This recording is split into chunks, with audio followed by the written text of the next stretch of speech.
মাথায় বাড়ি কেন? কার মদতে? আমি এটা জানতে চাই। যারা দেশ লিড দিতেছেন, যারা সমন্বয়ক, যারা উপদেষ্টা, আপনারা শিক্ষকদের সাথে বসে তাদের 40 বছরের দুঃখ দুর্দশার কথা শোনেন। যদি সবাই মনে করেন এটা একটা মুসলিম রাষ্ট্র, তাহলে এই মুসলমান তাদের এই কি অবস্থা? আজ তারা 40 বছর ধরে নিপীড়িত, নির্যাতিত। একটা শিক্ষকের 3000 টাকা বেতন সারা পৃথিবীতে কোথায় আমাকে দেখান?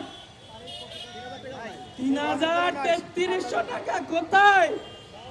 আবার অনেকের বেতন নাই, তারা দেশ গড়ার কারিগর। তাহলে তারা কি শিখাবে বলেন? আমি আমার মায়ের মাদ্রাসা থেকে 5-এ A+ পাইছি, 8-এ পাইছি। তার মাদ্রাসার কথা আমি বলতে চাই না। সারা বাংলাদেশে আপনারা খোঁজ নেন যে মাদ্রাসায় পড়াশোনা হয় কিনা। আমি সমন্বয়কদেরকে ফোন করেছি, তাদেরকে বলেছি, জানিয়েছি এই ঘটনা। বিপিনুর সাহেবের যে পেজ, ওই পেজের নাম্বারে আমি কল দিয়েছি, তখন একজন ধরছে, তার নাম ছিল সাব্বির। সে আমাকে বলেছে তারা ব্যবস্থা নিতেছে।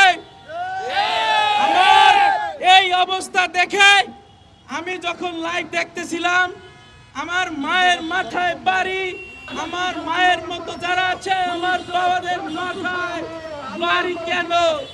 তাদের কেন জল কামান দিয়ে জল নিক্ষেপ করা হচ্ছে? আমি প্রধান উপদেষ্টার যে সচিব যারা আছেন, যেই নাম্বার পাইছি সেই জায়গায় আমি কল করে জানিয়েছি তারা কি ব্যবস্থা নিচ্ছে, সমন্বয়করা কি ব্যবস্থা নিচ্ছে, এই বৈষম্যের কি করেছে আমি জানতে চাই।